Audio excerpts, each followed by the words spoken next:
Hey, what's up, everyone? This is Jason Tucker, and this is WPwatercooler's WPblab episode number 101. What? Right? We had That's episode awesome. 100. Now it's episode 101. Before we introduce our guest, we're going to go around and introduce ourselves. I guess I should tell you what the topic of the show is first. How about that? So we're going to be talking about it's okay to have a personality in your marketing. And we're going to be talking with Rick in just a minute here. For that, Bridget, tell us a bit about yourself. Hey, so I'm a freelance marketer, gun for hire. I do consults, and I actually have two spaces available right now. So that's for my monthly clients. I've been doing a really fun Twitter bio experiment. I'm doing speaker bios for $25 fast PayPal cash. That's good until 5/31. Otherwise, it goes up to $50. And you can find out more at bridgetwiller.com. That's awesome. Awesome, Bridget. I hope you do really, really well with that. I know the type of content that you put out is amazing because I benefit greatly from the type of content that you put out, because any words that anything that's in English or Serbian that we need to have on the website, you write it out. It's, you know what, it's been so fun for me, and I'm telling you, this is the one piece of wisdom I have for our audience about that. Don't be so stuck on your business model that you're not able to shift. I needed dog sitter money to go to Belgrade. I read people saying they didn't want to write their speaker bios. I said it, I just put it out to the universe, and I've done 25. So now my dog sitters are paid. Thank you, internet. That's awesome. All right, I'm Jason Tucker. You can find me over at Jason Tucker on Twitter. My website is jasontucker.blog. That's where you can find me writing things every once in a while when I actually get around to writing something. And we have a Facebook community here for this. We don't talk about our Facebook community very much, but we have a Facebook community for this particular show. You can go over to facebook.com and do a search for WPblab, where you can find the WPblab Facebook group there. We'll also have links in the show notes for that too. Lastly, if you haven't joined our mailing list yet, we have a mailing list for WP Watercooler Network. Go over to WPwatercooler.com/subscribe, where you can learn how to subscribe to the stuff that we have going on here, and then all the things that are going on. I just sent out a mailing saying, hey, come watch the show. We're going to be doing something pretty awesome. Come check it out. So please definitely go do that. All right, we've been rude. Well, we forgot to tell people that you could have been a sponsor on this show. Oh, yeah. We have no sponsor. It's so weird. Well, you know, you're missing opportunities for brand awareness, WordPress agencies and freelancers. We're at WPwatercooler.com/sponsor. You could have been your thing, like the bus bench. Your name could have been here, and it's not, because you missed an opportunity. Shucks. Hey, it's FOMO works, babe. That's all I got to say. Rick, tell us a bit about yourself. Hey, everybody. Thank you so much for having me. It's a pleasure. I've been on the WP Watercooler side of things, and now I get to be on WPblab, which I'm excited. Yay! Nice. So I am Rick Solari. I am a media producer. I consult and happily give great consulting to those that want to do something different, spice things up in their brand awareness, in their social media side of things, and just want to have fun with even producing some cool videos and content like that. So I am excited because I got some ideas on how to spice things up and kind of explain how to be your true voice on your social media and get some more people following you along the way. That's awesome. That's awesome. I loved when you pitched this, because you were just like, what was it? You said something about making social media funny or something like that. What do you remember what the words were that you said that described this particular topic? That we expanded it out into more than 3 words. Right.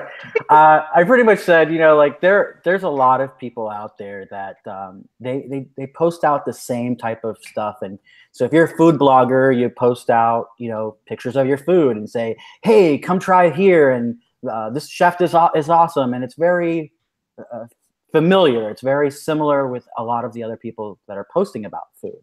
And I was saying, let's spice things up. Let's be different. Let's be funny. Let's be fun. Let's go outside of the box of what we think the normal conventions are of what we should be posting about. And let's be fun and add funny and your personality into things. So It was adding funny into social media again, and That's awesome. yeah. Into social media again. That's funny. See, I mean, like that's the whole point. And I think people are more engaged with funny and humor, and or just even like you think it's a little weird, but people think it's almost a little how do I put this, endearing. They find it and they see it and they're like, oh, that's awesome. That's cool that they would go that route.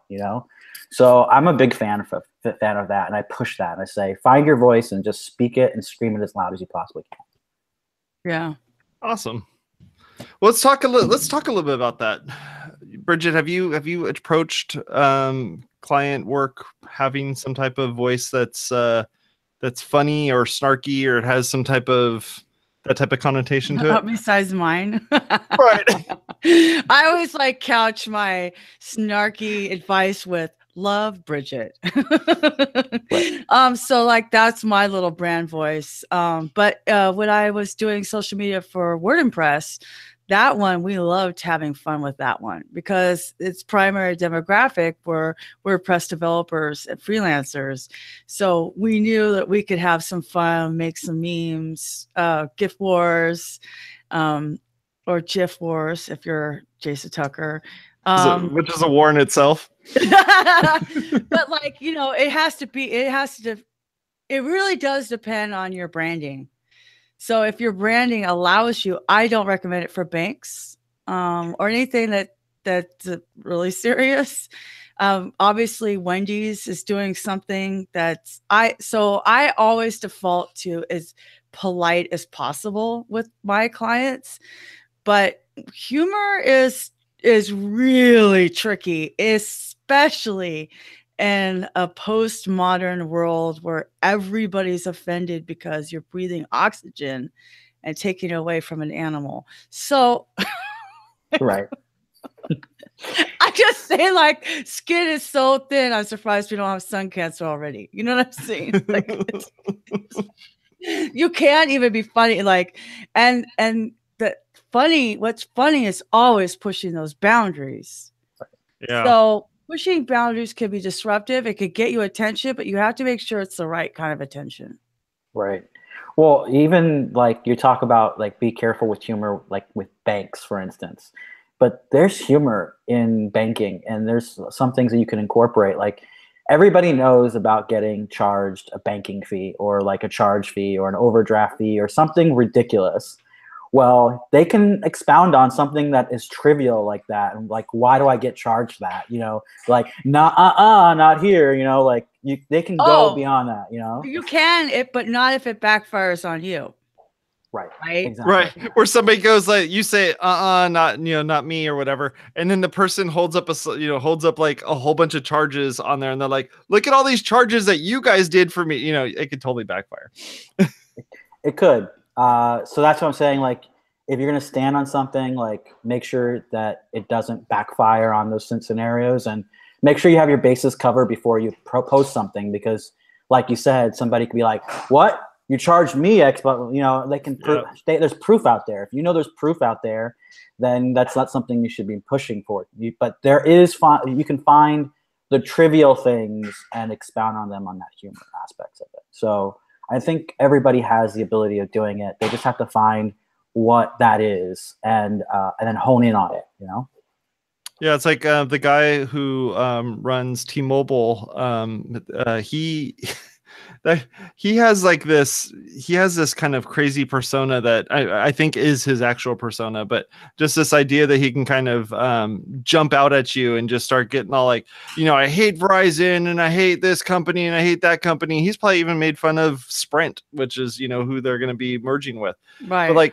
But you have that type of, it's not humor, but it's funny. It's like an ironic type of thing, or it's just kind of uncovering how crazy stuff is out in the world. Right. So I have this friend who is a musician, and he has this song coming out. It's a single. It's called I Wish. And so I went and saw him last night in person, and he goes, was saying something. I went, blah, blah, blah, blah, blah. I wish somebody's in trouble at the Solari's house. And so and then I said, he goes, how'd you know? I go, because I read the hashtag. He goes, oh, that's true. And I was thinking, oh, you should do a total I wish campaign with the hashtag. But then I thought, that could be bad with a singer-songwriter. Like, I wish your sets were shorter. I wish you would stop singing Weezer. I wish, you know what I mean? And even though he's my friend and I really like his style, I started thinking of the other side. I think it's good to be a devil's advocate when you think of these social media campaigns. Right. Yeah. Because you had to be prepared for the hecklers. Right. And I think that's the most important part of it, is that you have to have a combat ready to go for that. Like there's special fun responses like Wendy's and things like that have like a special retort, if you will, on their tweets when somebody says, well, this is not the greatest burger on the planet. They're actually frozen. And like, no, they're not. You know, like they come out with this voice that is a little sarcastic, but also very true to their point and what their values are behind. And I think that's important to continue pushing that, because that also adds that Twitter war, or that tweet war, if you will. You know? So they did a good job when that kid was like, I want free nuggets for life, or whatever they're called. I don't know. And then they're like, sure, if you get X amount of 1 million retweets or whatever it was. Then it became fun, right? And then you started thinking about Wendy's again. But the reality is, that did not make me go to Wendy's. Right. Yeah. And that's the thing. So you're getting people talking about you, but are you getting people talking about you and behaving in the way that you want them to behave? Well, yeah, the call to action was to interact with them. Not the call to action wasn't, hey, like for instance, I'm looking on their thing right now, May 16th. It says, "Into the world, who are you saving?"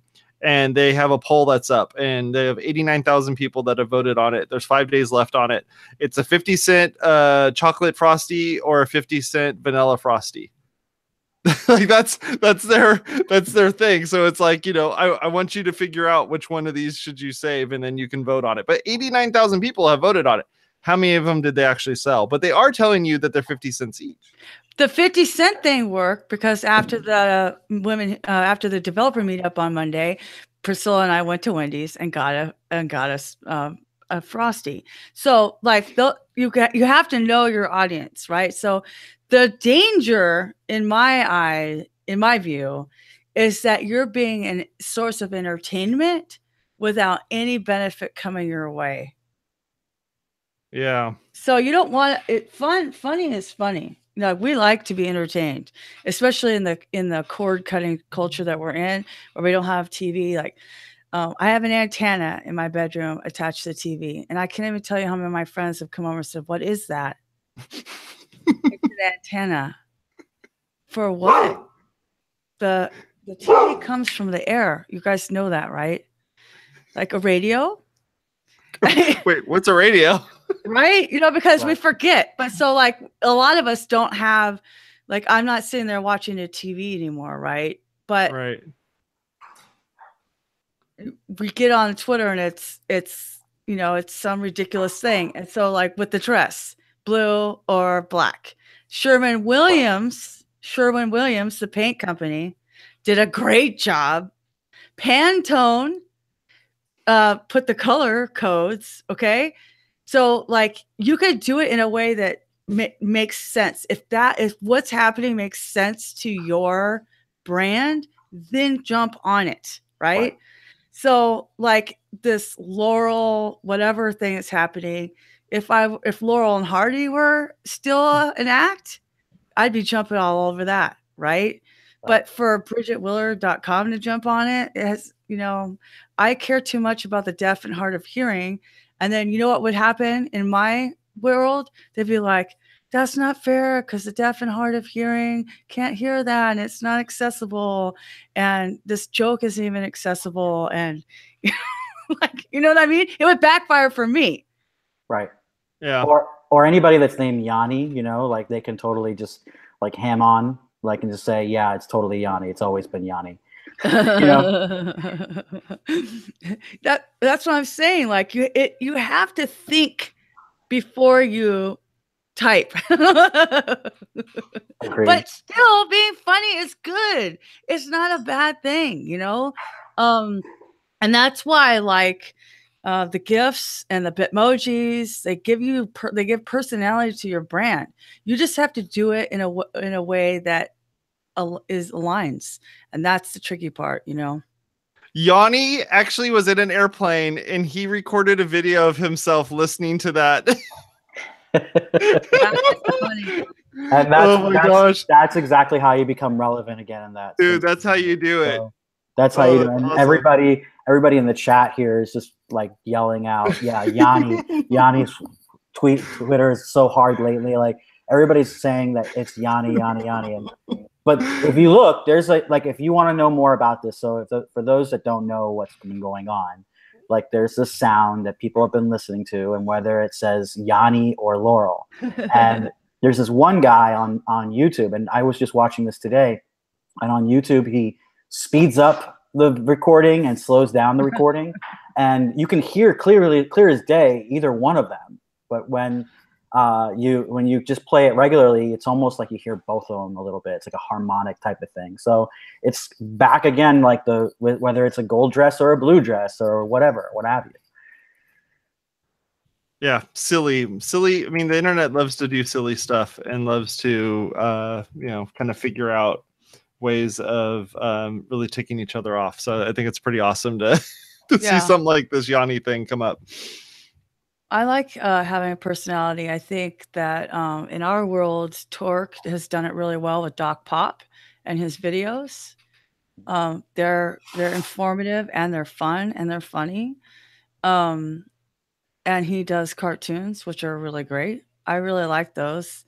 I think that in the WordPress world, we have a lot of inside jokes, like "Hi Roy, happy birthday, Ben." Bridgetable is becoming less of a joke because I did start a JavaScript class. I had to go backwards to Free Code Camp, which is my tool or tip of the week, in case you want to watch the whole show. But that was a little dig. But the thing is that one of the reasons why I like humor and use it as a person is because it can be a gentler way to communicate a truth. Yeah, I can see that. You know, like Jen will hate me for this because I always have these one-liners, but I put on Twitter and Facebook, and I compromised with her and deleted the Facebook one and kept on Twitter. And I said, I don't mind dating younger guys, but I think that they should be able to grow a beard better than me. Right? So wow. Because this is, and all of my friends who are in their 40s thought it was so funny because this is just what happens. And Joe was like, we're trying to get you a boyfriend. What are you doing? But I'm like, it totally resonates with my personality. People expect me to do this. Or like, I really like it. Or one of the things I said was, if you want a guy to open the door for you, call an Uber. An expensive Uber, for that matter. Right. The ones that actually get out of the car and do anything. But, I'm just saying, so for me, that she liked that on my Twitter, but she didn't like it on my Facebook, because on Facebook, I'm more like, so even yourself, you can have different parts of your personality showing. Mm-hmm. Right. So even for your own personal branding, right, Rick, what do you have to say about that kind of a thing? Yeah, I've been looking at various different people. Actually, some of my friends just recently started this, lack of a better word, it's a food blog or an Instagram so far. And it's quite humorous. It's called Brunch Bros or Bro Brunch. Gosh. So like this whole thing with brunch and everybody, kind of, it's a big thing in Miami, Florida, and everybody does it. So my good friends, they decided, you know what, let's go to Brunch Bro. And they created a Bro Brunch. In fact, I'm going to share it here in the chat so everybody has it. It's on Instagram. Okay. Fighting the underrepresentation of bros at brunch. Yes. Yes. So man, it's some good stuff. their Instagram is official bro brunch. Okay. And these guys, they take it to another level. Okay. So yes, of course, the typical thing that you see with brunch and food and what have you is pictures of food, right? But they take it a step further, and they have they talk about the characters that are involved in doing this. So they have various different characters on throughout. So they have this guy called the business bro, or the frat bro, or the hype bro, and they have little memes just devoted for those particular guys. Even the one that's called the meathead, So and they have special guests that come through. Some of them are also my friends, and they go. One guy, a good friend of mine, his name is Lowenstein. He's the foodie bro. And when you look at the video that talks about the foodie bro, like it's Tuesday, which means it's time to introduce the new bro brunch guest, which is the foodie bro. From the temperature to the skillet to the rainforest, the avocado is grown in. Nothing's off limits to this bro. He's the foodie bro. So to me, that is adding that personality. You know what I'm saying? It's adding that humor and that wit in their typical food blog type of posting, and it's allowing the brand to expand in different ventures and different storylines. And you can go behind the scenes and even talk about the photographers that are taking these photos, if you will. You know how in order to get these photos of an entire full table, you have to be standing on top of the table to take this picture.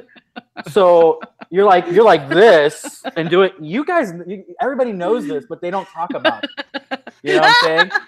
I found it. Oh my God, that's so funny. So that's my funny portion of it, is that people don't talk about that behind the scenes of what it took to do something, and fans love that. They want more. They want to dive more into a brand, and it actually introduces people to a brand. Shorts, polos, always making a mockery of the basic lifestyle.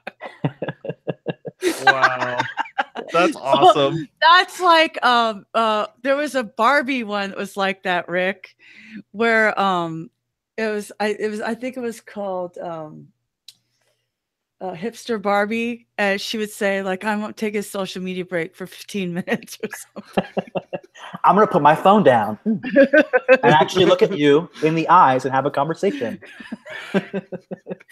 So yeah, I mean, these guys are doing something. I mean, and it's not, they're not getting a huge following. They just created this, and they said, you know what? It's just something for me and my friends, and they started it, and now it's branching up into something that could be potentially, I think it could be huge, because when you think brunch, you don't necessarily think guys going out to brunch. It's not something that they would do.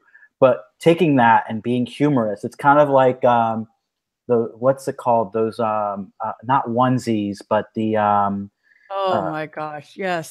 I'm trying to think of the guys that wear the but they are onesies. They're practically they're onesies. I'm trying to remember the name of them, but anyway, there's an entire clothing line devoted to just guys wearing this. Yeah. And they're unapologetic about it. And I think that's adding that personality and that humor into it and just pushing forward with it. And it's become very popular even down here in South Florida, where it's hot. That was a rompers? Rompers. Or yeah, so instead of rompers, it's romp hymns. That's what they're called. Oh, jeez. So yeah, they're if you want to look hard enough, there are romp hymns, if you will, out there. Yeah, okay. So once you look, you can't burn. Right. Yeah. So I have a show to do. Yeah. But those types of brand awareness is adding kind of like a counterculture to it, right. Which is really quite interesting. And people are not afraid of doing it now. And I think we need to push even existing brands to continue doing what they're doing, or challenge to another level, if you will.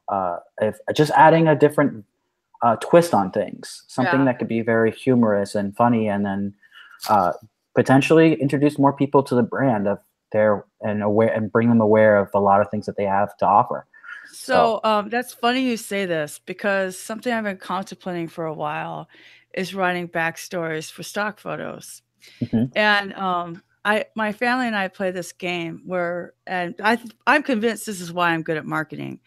When we're in restaurants, I watch people and then I make up a backstory about them. And my sister will go, what's their backstory? What's their story? And I watch her think, oh, those guys are on a first date. They're breaking up. That's the boss. That guy's the one that's sucking up to him and everything like that. And people, I like entertain people at WordCamps when we go out because they think I'm distracted. I'm not looking at my phone. I'm watching people. And and so I think it'd be so much fun to do short stories about stock photos and That's say, great. Her name is Jenny. She just left her husband. She's trying out, that's why she looks like an 18-year-old or whatever. And then my friend Jan was like, that's going to be super expensive. I'm like, I'm not going to buy stock photos. I'm going to go to Unsplash. But what I thought it might be a good way of tricking myself into writing again, things that aren't just necessarily social media related, but also it shows that I understand people and human behavior. Yeah, there's a new website to build. You have a new website to build for sure. And then there's an actual game. I think I own it somewhere in my mountain of games here. It's a game called Memes, and you write different writings for that meme just by the picture, and it's kind of like Cards Against Humanity. Oh, yeah. But it's more so like you pick the right card that goes along with the meme, and whoever's the funniest, the person picks. It's very similar to Cards Against Humanity, except incorporating well-known memes, and that's a funny aspect of it. But then if you're a writer or aspiring writer, or even somebody that wants to exercise how to come up with witty posts and things like that, that's a good exercise right there. Just like what you said, start writing stuff for like stock photos or even popular memes, add and contribute to it so that you can exercise that. Well, I know people do fan fiction, but I was thinking about one of the shows I used to watch, Where Are They Now? Like, where's the Breakfast Club now? Right. And then start talking about all the characters, and the Judd Nelson is actually a rehab. He runs a bunch of sober living houses, that kind of thing. Right. That's great. I love Where Are They Now stories, especially if they're for complete fan fiction, because they add noise that's just beautiful to listen to and watch. Because the thing is, and I think you're going to agree, Rick, is a lot of times it feels like we're constantly learning, especially in tech. We have to do more. We have to push ourselves more. We have to learn more. Sometimes it's nice to just see something on the internet that makes you smile. Yep. Yeah, if you don't do it for your own brand, do it just for those that are working in your space at the very least, So maybe adding a little cheeriness to their day to kind of chuckle and be like, oh, well, that's funny. At least I can go through the rest of this day writing boring dialogue on something, and maybe it contributes to their work ethic. It can spark creativity in what they're doing as well. So definitely always pushing. The Breakfast Club on GitHub, where are they now? Make it a public repository. Oh, nice. Wouldn't that be fun, Jason? That would be fun. Oh my God. You need to do it. Now you know how to do pull requests, so you can totally do it. All right. Sorry while I start this repository during the middle of the show. No, but that's the thing is, so when do you coach people on how far they should go? Well, there are limits, right? So when we have discussions about various different things, various different topics they want to push, and we say a pros and cons list, like what's the worst thing that could happen with this post, and we talk about the full extent of what could potentially be as a backfire on this. Because I think you should know, if you think something's funny, then you should think of the opposite of what that post could be. You know what I'm saying? Of what it could be translated into, or if it could be racist or derogatory or what have you, or feminine. There are a lot of aspects of anything that you think is funny, and somebody could, like you said earlier, could take it, offensively. So I think it's important to weigh out the pros and cons list, and if it's something that is really passionately funny in your mind, then you should work out the other side of it being completely, offensive to somebody, and how that would translate. And if you find that the list is that con list, if you will, is smaller than the pros, and I don't want to say smaller, I say impactful enough, because again, a lot of things could backfire in your brand. If you don't have that con list and everything is okay with the list of potential cons, then you can push forward to the next level, and that's kind of getting also a couple people in the room and ask them. A lot of teams. It sounds like I have to do a table read, huh? That's pretty much what it sounds like. Well, and a lot of social media people that are working in marketing, some of them have teams and some of them don't. Right. So those that have teams, you can ping pong some ideas with people. It's easy to say, hey, what do you think of blah blah blah? I think it's blah blah blah blah. What are your take on it? But if you're by yourself, then all you have to work with are potentially colleagues that work in your same space. Shoot ideas with them, or even just your friends. I mean, everybody at least has one friend, and talk to them about that particular idea. And it sounds like a laborious, but it can be as quickly as working up the post and then sending it to that one person only, and say, what do you think? And then they can do the same thing to you. And this is how you can bridge and bring creative teams together, and that way you don't feel like you're in it by yourself, and you don't feel like if the cards come stacking down, you're not underneath. You're not pretty much taking the blunt or the weight of something that could be a backlash, It also sounds like in order to be able to pull this off, you need to be pretty quick with it as well. Because if you had, for instance, we were talking in the car a couple days ago about this accident that happened on the freeway where a milk truck, a chocolate milk truck crashed, and chocolate milk was all over the freeway. Like, how do you would Oreos jump in on this and be like, oh man, well, too bad our truck didn't drive by, or like, how would you kind of approach this? How would you kind of make that whole, so if you could figure out how your brand can associate with something that happened that isn't a bad thing, doesn't have huge, bad connotations to it, then like nobody died. In other words, nobody died in that accident, right? So yeah, nobody died in that accident. The truck just fell over, so kind of the thing. Classic example being Oreo, when the power went out at the Super Bowl, they said you could still dunk in the dark because they had a team ready to go. Like that. That guy got a raise, or that lady got a raise, Their social media team decided to be there. And the thing is that the biggest problem, in my opinion, the biggest problem companies have is releasing control. They just want to control stuff so much that the moment is gone. I think that's why it's important that if you're in that space under marketing and you're doing kind of like the social aspects, or pretty much you're the communication aspect of it, you need to have from the get-go a layer of trust with your client, with the boss, lack of a better word, and making sure that they give you that creative license to do that.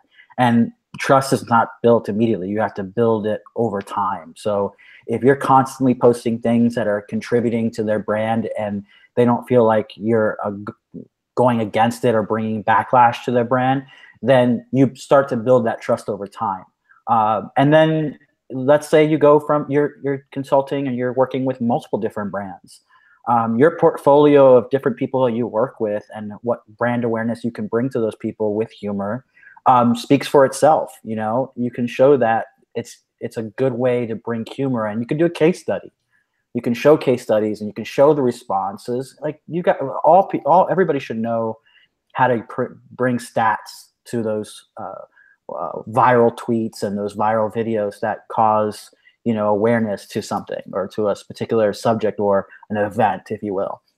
There's specs on that, so you can bring that to them and say, this was in a moment. We had the moment, we had the opportunity, we took it, we felt that it was the right move, and here's the result of it. And you start doing that a couple of times for your brand, and you start changing the landscape of that brand, you know? Yeah, I had a client who was a packaging company, local packaging company, and they it was during the time where there was this little kid who took cardboard boxes and made an arcade in his grandfather's or his father's store. So he made all these boxes that, took all these boxes and cut them out and did all this stuff and made this like fake arcade throughout there. And he had like little quarter slots so people could put money in there and pretend that they're playing video games and stuff. It was the cutest freaking thing ever, right? But the thing is that, the client was like, can we get in on this? Like, what can we do to like help this kid out? What can we do to get involved in this? And the thing is that particular post happened like 6 weeks earlier. And I'm like, dude, you're 6 weeks too late. Like that should have happened. Like, somebody should have ran in and said, like, didn't even ask, just ran in, grabbed a whole bunch of boxes, drove over to the kids' store and just dropped a bunch of boxes off and said, okay, boxes are on us. Let's build some really cool stuff, or, something like that. Yeah. Like a boxing company could have gotten even with an artist and a designer specifically. Like you cross the bridge of artists now at this point. There are artists that work specifically with cardboard and with boxes and things like, lack of a better word, recycled material. So I told him, I go, you're gonna have to wait till the next one of these happens. Like you need to put your feelers out and be like, what other things are using cardboard? And that's where like for them, for packaging, that sort of thing, is I was like, you guys need to set up like Google alerts for the type of stuff that you guys do and find these things out that happen. So yeah, use Google alerts. So if you go to alerts.google.com and just essentially type in a search. Right. And be very specific. Use Boolean stuff, minus this, plus that, put quotes around things, whatever you can do to really isolate those things. Because what you don't want to have is have a whole bunch of stuff show up.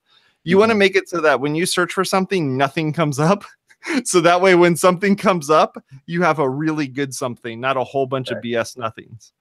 Correct. Right. And then the thing is that you can do a lot with cardboard, right? So you don't even have to wait for something to happen. That is that specific. You can actually think about what could you do with cardboard that would be helpful, and a lot of times there's people like at church, we used to do this club and then we would do drive-in night. And so the kids would make little cars out of cardboard boxes, right? So, almost every town has movies in the park now, right? Mm-hmm. So why not sponsor one of the nice movies in the park and before the movie, have a time where they can decorate their own cardboard box and then have a donation that goes to charity. Right here, right? Like you could be proactive, and that's not necessarily adding humor, but it is adding creativity, and creativity is fun. And then think about how great that would be on their Instagram account. Yeah, especially if you have somebody who's improv ready, who can just jump in and be like, okay, we have this thing that's happening. It's in our backyard. How do we take our thing, who's very, very boring, very, very mundane, and turn it into something that's great? How do we kind of make this happen? And we want to make something boring into something super, super fun. And then, essentially table read it. Figure out, like, sit there and just throw a whole bunch of things at the whiteboard until something sticks. And then you show it to your mom, show it to your dad, show it to your kids, and be like, okay, are you offended by this? No, let's go with it. Let's go with it. And it puts your company back in the front of everybody's minds, Rick. Yeah. Like, I mean, what are some of the things that you would suggest these boring companies do? Well, we were kind of talking about it before, with, being careful with banks, banks could be very a touchy subject, if you will. What do you talk about? Banking is kind of, I don't want to say it's boring, but it could go one way or the other. It's very dry. You can go either way with it. And then if you're not afraid of backlash, because you will get backlash if you have it, you say something like, like the mundane things of banking, fees, right? There's always fees with banking, an overdraft fee, a charge fee, a deposit my check type fee. And there are banks that don't charge any fees, and they're really adamant about not charging fees. So you have some humor with it. It's like, no fees in my house. Like Like, and you have the guy with it's going like this, and that can add like some humor, like even if it's a little chuckle. You know what I'm saying? You've now brought a chuckle into branding of a bank. You know what I'm saying? So find those things that you feel is a win for your customer or your fan or your follower, and capitalize it. Capitalize on that one aspect that you feel sets you apart from your competition, or even if it's one of those very rare things in your competition, like capitalize it. That reminds me of something that actually happened to me, because Southwest is one of my favorite airlines, and they're funny. I mean, the people, the staff inside the plane, you know, the flight attendants, they have a lot of autonomy. They're known for singing spoof songs and whatever, and making jokes on a corporate level about how your bags fly free, so you can actually have somebody go with you, you know. But I was on this flight to Spokane, and it was really turbulent. And I said, man, this flight was so turbulent. It was like Indiana Jones without the theme music, the Indiana Jones ride without the theme music. And so they wrote me back almost immediately. So of course I'm on that Southwest Wi-Fi, and they're like, "Oh, what's your favorite Indiana Jones movie?" And I was like, "Oh, I probably like the first one." And they're like, "Yeah, that's pretty cool." And then we went back and forth a couple of times, and they're like, "We're really sorry about the turbulence. We want to send you a gift certificate. Can you DM us?" And it wasn't right away. Like they had the conversation. We went back and forth on Indiana Jones. And actually, the third one's my favorite because I like Sean Connery. But like, so it was that kind of a thing. And then they sent me a $25 gift certificate. See, and like that. You know, and that is something that's on the edge. Like, you don't really want to joke about turbulence. But I made it a joke, and I invited them and they responded. Right. And that's an endearing thing. Like when people see, because it was all DMs, I'm assuming, but if it was public. No, it was public until they said DM me. Oh, okay. So then, because they knew it could possibly go one way or another, but they took the risk. They took the risk, and you know, it's funny because like Southwest, there's a lot of humor that they bring into there, even when they're giving the, you know, like, I don't want to say the boring aspect of it, but you know, the little safety talk that they give you at every flight, and they talk about this and they talk about like the buckling of the belts and all that. Well, there is videos out there that have flight attendants actually giving a song and a dance and humorous interpretations of this particular boring mundane to bring attention to something that is serious, but people usually tune it out, or they put their headphones on and they're like, oh, I don't need to listen to that. You know how many times I phone, you know, like that. But they bring awareness to something with adding that humor, that personality, that spark, if you will. And I commend them on it because they took the risk. Everything you're going to do in social media, regardless, is a risk. Like, you're always going to have backlash. You're always going to have somebody, you're always going to have that says, oh, well, I hate that brand. Oh, well, I think their seats are too small. Or I think this blah, blah, blah. There will always be that. So you take the risk, and you know what your backlash is, and you think about what's the worst possible thing that could happen, and go forward if you're okay with that. You have to take that risk, even in just making a business decision. That's a business decision. You have to trust the people that are in your company, and you got to trust the brand and the voice and the vision, and take the risk and go, you know? Yeah. That's cool. No, I remember over at Disneyland at California Adventure, they had this this theater that's there that they play Aladdin in there. Yeah, they don't do it anymore. I think they do something else, but they essentially have a play that's for the Aladdin live show, and you know the different characters that would come out, and all the characters would start talking and stuff, and you'd have the genie who would pop out, and the genie was always on point. So like, for instance, if it was like Super Bowl and somebody sang and they did the national anthem and they were really pitchy, I kid you not, like that guy would come out on stage and start belting out something and be ridiculously pitchy just because he wanted to be like right on it.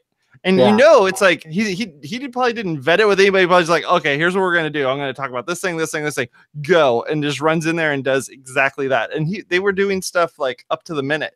something, shows up on social media and the guy comes running out and he's like, oh my gosh, this thing just happened. He totally does it. So yeah, if you can be timely, very, very timely, and also realize that, sometimes timely is bad too. So you gotta be careful with what you're doing as well. You can definitely pull off some pretty cool stuff. But you can do a lot of things in real time. I mean, like I can text a bunch of people right now and say, hey, what do you think? What do you think? And then post within the hour of it happening. And really that's the time span that you want to respond, at least within the hour, within the day, depending on how long this thing goes, like this Laurel and Yanni thing could potentially go for a couple more days. I'm hoping that it's not, but who knows? But Yanni, the musician, is sitting there on his private jet and he's going like, look, I'm going to listen to this video real quick. And, we got those links in the show notes and stuff too. Or he feels so adamant about that it is Yanni that he's going to give 15% off his tickets in this next place that he plays. Or like just something. It's going to be a copyright violation. Right. You know what time it is? Ooh, what time is it, Bridget? Tour tip of the week time. Oh, man. Do you want our guest to go first? Because he's so awesome. Yeah, let's have him go first. So tell us something, what's a tool or tip or something fun that you have that you could share with us? So I am a big fan of Mashable. And Mashable also has a store. Ironically enough, I didn't know this existed. Yep, they have Mashable shop. And I've purchased many a thing from them. And I'm getting in the habit of taking a look at their online courses. And there is an Instagram marketing crash course for entrepreneurs. So this is specifically for those business owners that want to take like their Instagram to that next level, if you will. And it works really. If you can capture Instagram like that, to me, if you can say a lot with one picture, you can do well in any space, whether it's Twitter or Facebook or what have you. So I think if you get some basics with something like that, it's ideal. And it's a $195 value, and it's only $10. So not bad. Not bad. I'm putting the link in, or I'm going to try to put the link in the chat. If not, we'll share it in the show notes for sure. Yeah, no problem. That's awesome. Cool. I didn't know that. I had no idea. I mean, I guess I should have. Cool. I feel bad. They also have other courses. It's not just for marketing. They have other coding courses, and I'm actually learning more on code, various different languages, if you will, just from Mashable Shop. And they're pretty good. They're really pretty decent. Very, very cool. What about you, Bridget? You want to go first? You want me to go first? I don't want to assume anything here. No, here's the thing. This is why I hate subdomains. I'm just gonna say it right now. I just went on Mashable. I could not find a link to shop.mashable.com from mashable.com. That's ridiculous. Why would they hide that? It should be in the navigation. It's not even under the resources. No. Not to like smash on your thing, but Mashable, do your own marketing better. Put a link in there. Love Bridget. True. Okay, so see, love Bridget. My tour tip of the week. Okay, it's kind of a bunch. So I had this revelation that JavaScript's algebra, and I used to teach math, and I tutored algebra for 10 years. So I said, maybe I could teach myself JavaScript. So a bunch of people told me some resources. So I started 30-day challenge by Wes Boss, the JavaScript 30, and I realized quickly that I did not have some of the fundamental skills. So I went to w3schools.com, which is where I brushed up on some of my HTML and a little bit of CSS. But I took classes for real, like, I don't know, 15 years ago. And then somebody said, no, you got to do Free Code Camp. And Free Code Camp is so cool, dude. It's like Flexbox Froggy. Remember when you told me that one, Jason? Because it breaks it down into every single thing. Now, I had to start back from the beginning, which is fine. I mean, I haven't taken an HTML class in 15 years, like I said. But I did 22. I'm on lesson number 22, which is add rounded corners with a border radius. Like I did 21 lessons yesterday. I was just blowing through it. It was so much fun Jeez. because it breaks down the things into individual things. But what the JavaScript 30 free class got me to do is start a code pen. So I have a code pen. I'm starting this, and I don't even know why I'm doing it, because I'm supposed to be like focusing on my Serbian language learning, and it's not You like can write all your stuff in Serbian. Write all of your comments in Serbian. right. And then, but the thing is, I feel like I needed to prove to myself that I could. I don't think I'm not going to build. I don't want to build a website to talk about backstories on stock photos. I just want to put them on bridgetwiller.com. In fact, I just got all my Medium stuff off of Medium and put it on bridgetwiller.com. But anyway, free code camp. And I really like it. It's free, but I decided to become a recurring donor, and it steps you through every single thing. There's like meetups for it if you want to be like, I'm the person who does Weight Watchers without going to the meetup. That's just not, I don't want to be, I got enough people on Twitter that I'm account. But the cool thing about it, Jason, was how many people, once I put it out in the world, hey, I'm going to teach myself JavaScript. I had so many people cheering me on Twitter. I couldn't even believe it, giving me resources and everything. And Mary Baum sent me the cutest tweet. She's like, I knew that little inner dev would come out. And the thing that's so funny about it, just to make the tip a little bit of a warm, heartfelt community soft story, is that my first WordCamp was WordCamp Orange County in 2013. And my friend Carol and I went into Mary Baum's class. And she said that she was 40 something before she learned how to code. Wow. And I was like, wow, I guess I have time. And now I'm 45. And I know that markup is markup. It's not code. But the thing is that they're having you as a teacher. I spent my student loan being a teacher. I understand that they're doing this for a reason. Because when I started doing the JavaScript, I'm like, oh, I understand the periods and all this stuff, because that's how it is in CSS. But I thought, here it is. Like, Mary was one of the, I don't know if I ever told her this, but Mary Baum was one of the reasons why I felt encouraged as an older woman in a room full of hipsters at a WordCamp. And she's always been super encouraging to me. And to have all these free resources to learn stuff, to make yourself more informed for whatever reason, we can do anything we want to do. We just have to spend the time doing it. There's nobody saying no. And it goes with my mantra this year, which is say yes to yourself. So that's my tool or tip of the week. It's a big one. Awesome. Awesome. Good job, Bridget. Good job. Mine's a freebie. I know I've been talking about this whole being able to share different apps and using SetApp to do stuff. This is not part of SetApp. This is a great little thing. I've been forced to use Slack. I don't use Slack at work. I don't use Slack with friends. I don't Slack with anything. But all my dumb friends that do WordPress stuff all use Slack. And so I hate Slack with a passion, but if I'm going to use Slack, I need to have something that kind of corrals Slack. So I don't know if you remember back in the day, and this is definitely going to kind of show my age here, but I used to use this software called Trillian. And Trillian made it so that AOL Instant Messenger and ICQ and Microsoft Messenger and all these companies that don't even exist anymore were all able to be under one one application. So you can chat with people and you can do all these different things with it all living within inside one little box.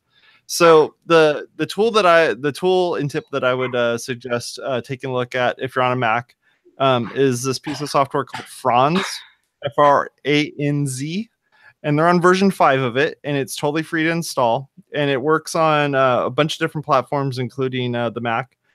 And looks like it does Windows, Linux, as well as Mac. And what you do with the software is you install it, and then you log into all of the different services that you use to be able to chat with folks. So, for instance, I have a group of friends that we chose not to use Slack, and we actually use WhatsApp. So I have WhatsApp in there. I chat with people all the time on Facebook, and I don't want to have Facebook open as a distraction. So I use the Messenger part within that. So I have Facebook Messenger outside of Facebook that I can interact with that. I also have a couple Slack teams that are in there. So I'm able to log into those teams and then look at them. But yeah, Franz is a pretty awesome thing. And it's for what you can do with it for free. It's pretty dang awesome. And if you want to actually host it, if you have like a company that needs to manage a bunch of these things, you can pay for it and have that as well. But it's totally free and it's awesome. So are you saying this aggregates all of the ways to talk to people into one? It sure does. Nice. I like that. I could use that for sure. The reason why this thing exists is because of the fact that a lot of these applications like Slack are just a web view for Slack's website. Right. So they just make an app, like an Electron app, and they load that up. It's like a JavaScript framework thing to make apps, and they throw that in there, and then they make it so that you're able to just quickly open that application up. It loads up the website, and then it lets you kind of interact with the operating system. So what they did instead is they took like WhatsApp and Messenger and a bunch of other different services. I think there's like 12 different services or something like that. There's like Slack, Messenger, Telegram, Skype, Google Hangouts. They even have Google Calendar for whatever reason. Discord, TweetDeck, Google Hangouts chat, Inbox for Gmail, Twilio, Office 365, Outlook, and then Google Keep. So all of those things can all be kind of shoved in there. And I think there's even more of them as well. Yeah, there's like a zillion of them. So if there's something that you're using, I would put everything in here. But if you're somebody who has to... Yep. So if you have to use like WeChat for whatever reason, or you use Voxer, or you use, any of these different programs that are out there, chatting networks and stuff, you can definitely load those all up and kind of use that as a way of interacting with it. So that's my tool and tip of the week. I've been using it like crazy, and it keeps me sane at work, so I don't have to have Facebook open to be able to message my friends. This would be awesome if they created a mobile platform for it as well, Yeah. Because I mean, just the amount of notifications I get on my phone from various different apps and switching between that, I mean, that would be great. Okay, so if you're listening to us out there, Franz, okay, if you just pay close attention, okay, create and develop a mobile app version, okay. Oh yeah, I want that on my phone, big time. Yeah, because if I can make that on my phone, like that would change my entire workflow right off the bat. I work mobile a lot. I go from one place to another, and I usually don't get a chance to take out my laptop, so I have to work with this baby, So it'd be great if I can combine all those in one, and not have to go from screen to screen and figure out where it was that I talked to this person. Right. So yeah, when I'm trying to find a conversation or trying to find an attachment from somebody, and I do a search, it's difficult because I have to do a search in Messenger, WhatsApp, Apple Message, you name it, there it is. That's the only one it doesn't support is Messenger. Yeah. It doesn't support messages for on the Mac, unfortunately. Can I just say, this is why I like email, because I can search my email. In fact, I have this problem with Jen because I talk to her in Messenger, and email, and I'll go, I know I sent you that, or she'll say, I know you sent me that, and we can't find it. I can find anything in Gmail. Quick. It's true. I can find anything in Gmail as well. So the only thing is sometimes you work with people that don't want to send you an email. They just want to send you a text. No, I know, but like for files. Yeah. Hey, but if we're going to hate on Jen Miller, I've had a conversation with Jen Miller in 3 different applications all at the exact same time, so we can have our thoughts straight. I do that all day long. I text her while I'm on the phone with her. It's just, you got your own back channel for your own conversation. That's awesome. Well, here's the thing. Jen Miller is our unofficial producer. So we don't give her any credit, but we just say she does build websites and does blogs, and you can find out more at needsomeoneToblog.com. Yeah. Oh, she's our advertiser for the week. She does help us. I don't know. Like I used to be the most of like organized person, Rick. But I'm telling you, Jen is the one that goes, Bridget and Jason, what's your show? We're like, oh, there's a show this week. So we should give her at least a link. Yeah. She's going to be watching this. And she'll be like, you guys are totally hating on me. Right, exactly. But she has to watch to the whole end. See, Right. this is the moral to the story. If you're not watching the whole show, you're not getting it. Speaking of the end, it is now the end. We have now made it to the end. So I want to say thank you very much for all of you folks for coming, hanging out with us on over at WPwatercooler's WPblab. We really appreciate it. Again, this is episode 101. We love having you come in and hang out with us in the chat. Did you know we had a chat? We actually have a live chat that happens during the show. So if you're available at 7 o'clock Pacific, you can feel free to come by and take a look at it and hang out with us and chat it up and talk about all the fun things that are there. We also have some awesome folks that help us out with our show notes. Cheryl and Sherry are just amazing at being able to sit there and write out our show notes. If you haven't seen our show notes, it's all because of them. I just copy and paste it. So if they write any notes in there or anything like that, I put them in there. Sorry if they show up.